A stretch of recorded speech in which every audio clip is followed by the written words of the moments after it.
मेरे मीडिया के बंधुगण, मैं आज किन शब्दों में अपने बातों को व्यक्त करूं, और मैं मानता हूं कि इस सफर में कहने के लिए तो बहुत कुछ याद आता है, पर कभी कभी आदमी निशब्द हो जाता है। और मैं बस इतना कहता हूं कि 2006 में जब हम राजनीति की शुरुआत अपने पिताजी के निधन के बाद शुरू किया, तब से अभी तक करीब 20 साल होने जा रहे हैं। और यही वो समय था जिस समय हमारे उस समय के अध्यक्ष श्रद्धेय राधा मोहन सिंह जी ने मुझे पहली बार चुनाव लड़ने के लिए कहा था। हमारे उस समय के राष्ट्रीय अध्यक्ष आदरणीय राजनाथ सिंह जी का आशीर्वाद और पूरी पार्टी का भरोसा हमको मिला था। हमारे उस समय के वरिष्ठ नेता आदरणीय सुशील कुमार मोदी जी, मैं उनको भी नमन करता हूं। हमारे वरिष्ठ नेता जो मंच पे अभी सब बैठे हैं, मैं उनको भी आभार व्यक्त करता हूं। और साथ ही साथ यहां पर बैठे हुए सभी कार्यकर्ता जो कल पटना पश्चिम के रूप में आते थे, आज बांकीपुर के रूप में आते हैं, चाहे मेरे युवा मोर्चा के साथी हो, चाहे बिहार के एक एक कार्यकर्ता, उन विधायकों को भी मैं याद करता हूं जिन विधायकों ने साथी के रूप में मुझे उंगली पकड़कर विधानसभा में काम करना सिखाया। मैं उन सबको आज स्मरण करते हुए उनके भरोसे को एक गुरु के रूप में जिन कार्यकर्ताओं ने मुझे प्रेरणा दी, मैं उन कार्यकर्ताओं को भी आज याद करता हूं और अभिनंदन उनका भी करता हूं। भारतीय जनता पार्टी का राष्ट्रीय नेतृत्व अपने नेता, देश के यशस्वी प्रधानमंत्री, और हम कह सकते हैं पूरे विश्व को जो नेतृत्व दे रहे हैं, वैसे अपने प्रधानमंत्री श्री नरेंद्र मोदी जी का भी मैं आभार व्यक्त करता हूं आज बिहार की धरती से कि उन्होंने जो भरोसा मुझ पर जताया है, मैं निश्चित रूप से भारतीय जनता पार्टी के उस भरोसे को और आगे ले जाने का काम करूंगा। हमारे पूर्व के राष्ट्रीय अध्यक्ष आदरणीय जगत प्रकाश नड्डा जी, हमारे गृह मंत्री माननीय अमित शाह जी, माननीय रक्षा मंत्री राजनाथ सिंह जी और पूरा केंद्रीय नेतृत्व को मैं विश्वास दिलाता हूं कि बिहार के एक कार्यकर्ता के रूप में मैंने जो पारी शुरुआत की थी, आज मैं इस पद पे आते हुए भी उसी भाव से काम करूंगा जिस भाव से आपने मुझे वहां पर बैठाया है। मैं मानता हूं राजनीति में आपको पद से भी पहचान मिलती है और आपके पुरुषार्थ से भी पद दिखता है। मैं मानता हूं कि राजनीतिक जीवन में कई बार मैं जब अब राष्ट्रीय अध्यक्ष बनकर कई राज्यों में जा रहा हूं, तो मैं जब देखता हूं उन कार्यकर्ताओं की आंखों में जिस प्रकार से अपनापन, जिस प्रकार का भाव देखने को मिलता है, जिस कार्यकर्ता ने नितिन नवीन को नहीं देखा होगा, लेकिन भारतीय जनता पार्टी के राष्ट्रीय अध्यक्ष के रूप में जो भावना उनके तरफ से दिखती है, मैं उन भावनाओं को भी प्रणाम करता हूं, नमन करता हूं। चाहे वो केरल हो, तेलंगाना हो, बंगाल हो, चाहे गोवा हो, जिन भी प्रदेशों में गया, मैं उन कार्यकर्ताओं की इस भावना को देखकर मेरा संकल्प मजबूत हुआ है, मेरा विश्वास मजबूत हुआ है कि भारतीय जनता पार्टी को अभी और आगे बढ़ना है और उसका स्वर्णिम युग 2047 के विकसित भारत के सपने को साकार करने से आएगा। आज मैं राष्ट्रीय अध्यक्ष के रूप में आज पहली बार पटना आया हूं।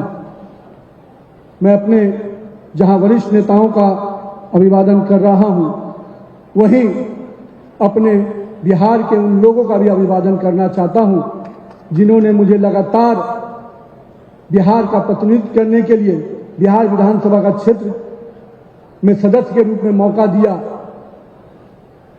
मैं अपने क्षेत्र बांकीपुर के उन कार्यकर्ताओं का, उस जनता का भी बहुत बहुत प्रणाम करता हूं जिन्होंने मुझे लगातार आशीर्वाद दिया। मित्रों, मैंने युवा मोर्चा में लंबा समय काम किया। 2010 में मैं पहली बार युवा मोर्चा में काम करने निकला और 2010 से लेकर करीब 10-11 साल युवा मोर्चा के साथियों से काम किया। मैं उनके बीच में हमेशा इस बात को कहता था, मित्रों, राजनीति को शॉर्टकट मत लीजिएगा, राजनीति लॉन्ग रन है।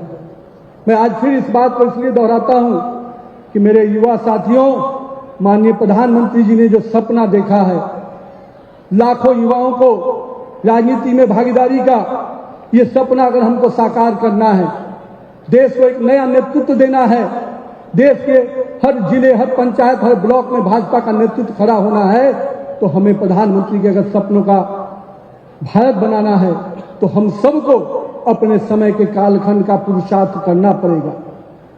हमारे पूर्व के कार्यकर्ताओं ने, पूर्व के नेताओं ने जो संघर्ष किया, मुझे याद है जब मेरे पिताजी और उस समय के कालखंड के हमारे सभी वरिष्ठ नेता जो आज मंच पे हैं, कितनी कठिन परिस्थितियों में वो लोग काम करते थे। जंगल राज कहिए, अराजकतावादी सरकार कहिए, हमारे कार्यकर्ता घर से निकलकर पर्ची बांटने में भी डरते थे, लेकिन बिहार के कार्यकर्ताओं और नेताओं का संघर्ष था कि हम उस अराजकतावादी सरकार को समाप्त किए। लेकिन मैं मित्रों, इसकी अहमियत को हम इस पीढ़ी के लोगों को समझना होगा।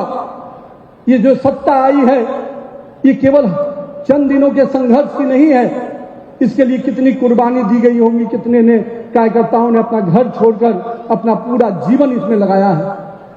आज जब मैं बंगाल गया, मैं जब केरल गया, जिस प्रकार से वहां के कार्यकर्ता बिना इस बात के सोचे कि सत्ता कब मिलेगी अपनी कुर्बानी दे रहे हैं, बलिदान दे रहे हैं, संघर्ष कर रहे हैं, हमें भी याद रखना चाहिए कि हमारे उस कालखंड के नेताओं ने भी इस प्रकार का संघर्ष किया, तब हम आज इस प्रकार के वट वृक्ष के साथ खड़े हैं।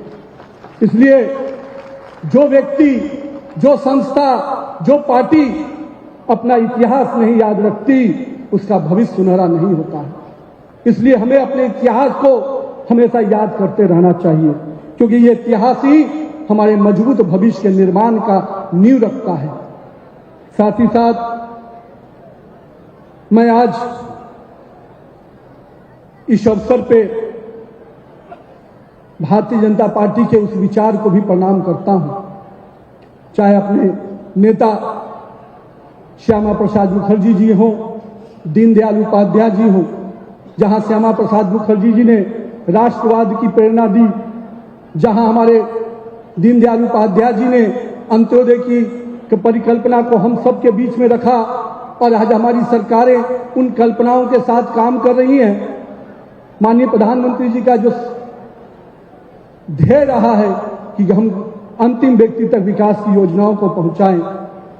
श्रद्धेय अपने अटल बिहारी वाजपेयी, जिन्होंने सुशासन की राजनीति को, सुशासन की सरकार की परिकल्पना दी, आज अपने तीनों इन महापुरुषों के विचारों से आज देश में अपनी सरकार चल रही है और बिहार में भी आपकी अपनी सरकार चल रही है। मैं आज उन वीर लोगों को इसलिए भी याद कर रहा हूं जिन्होंने बिहार के गौरव को बढ़ाया, चाहे वो चाणक्य हो, आर्यभट्ट हो, डॉक्टर राजेंद्र प्रसाद हो, चाहे जेपी हो, चाहे अपने कर्पूरी ठाकुर जी हो। इन सब लोगों ने बिहार की इस भूमि को पूरे विश्व के स्तर पर, पूरे देश के स्तर पर एक गौरवमय उनका इतिहास को आगे बढ़ाया है। लेकिन बिहार का जहां इतिहास स्वर्णिम रहा है, अब हमें बिहार का भविष्य भी स्वर्णिम बनाना है।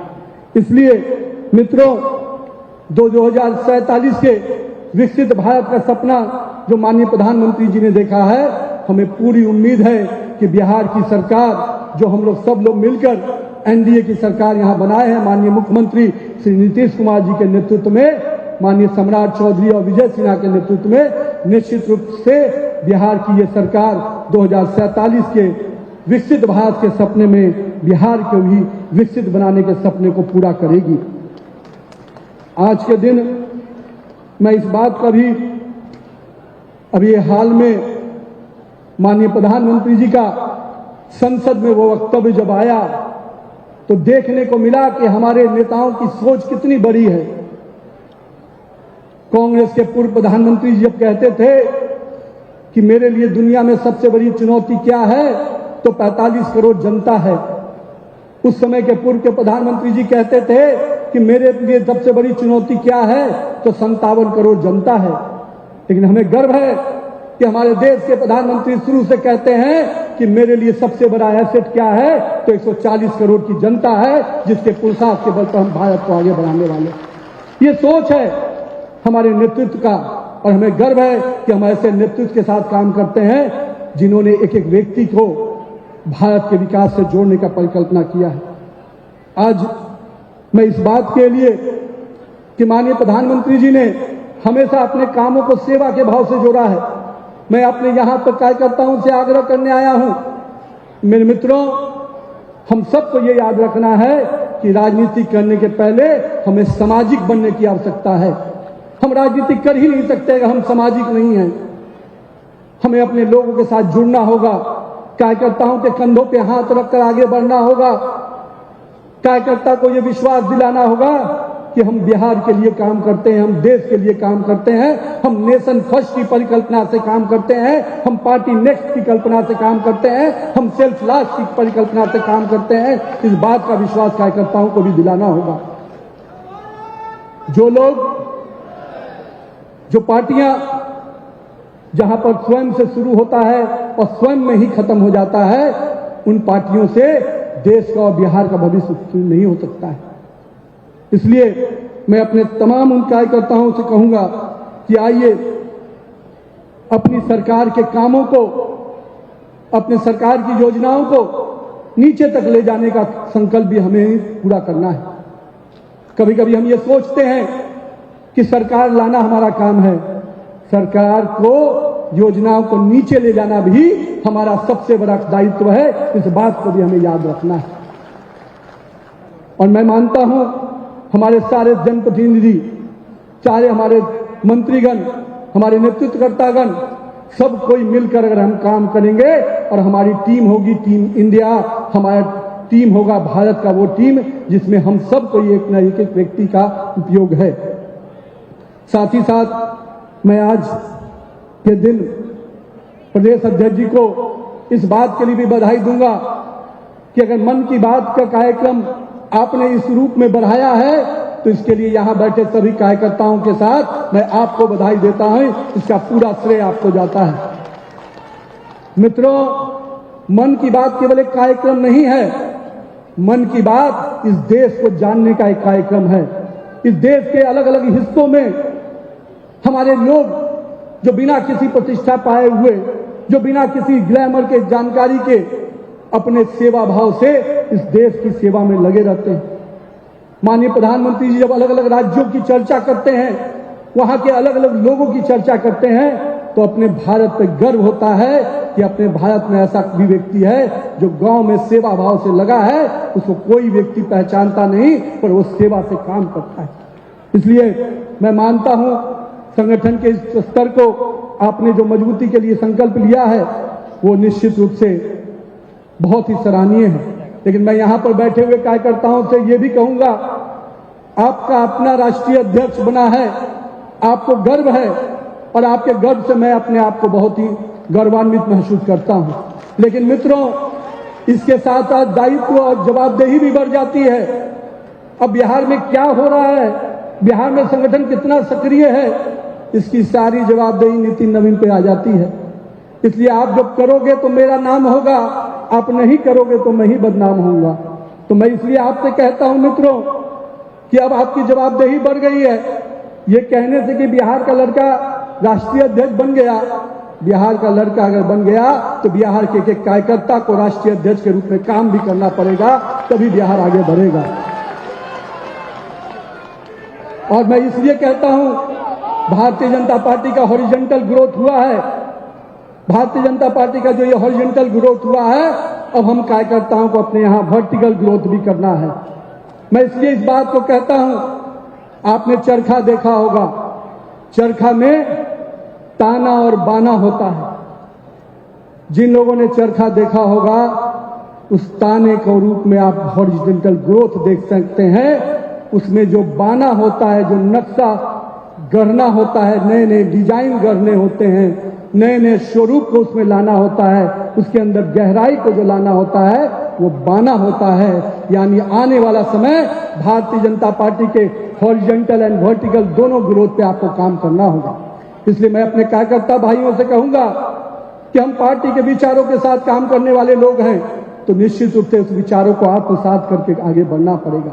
कई बार आपके मन का नहीं भी होगा, तो मैं ये हमेशा मानता हूं, जब मन का नहीं हो रहा है, मान लीजिए कि आने वाले समय में आपके मन का होगा, उस पर निराश।